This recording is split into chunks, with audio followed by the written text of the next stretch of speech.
Hello traders, Bank Nifty Future 1 minute chart. Today, Friday market June 16, 9:16 am. Buy call generated. So green color candle open. Buy at 43,671 straight white line, that is our entry point line. Above line or target line, below red color line, stop loss line. Previous call is a sell call. So when trend changes, you will receive call in live market.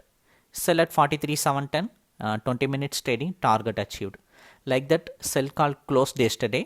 Today it's a positive start, upper side breakout, buy call generated, green color candle open. On daily basis, it will analyze market movement and generate calls in live market. Live market calls generated. Today buy call generated at 43,671. First target range is 43,780. 110 point first target. 20 minutes of market momentum.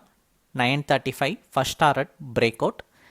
If you want to subscribe for this chart, if you want this chart, send me a hi message in WhatsApp. 51 minute chart. Buy at 18,788 entry point. 45 point first target. 9:45 successfully achieved the target.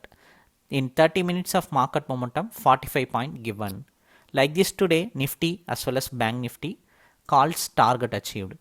If you want to subscribe for this chart, if you want this chart, send me a hi message in WhatsApp. We'll provide you the plan detail. If you feel like it, you can subscribe for it. Thank you.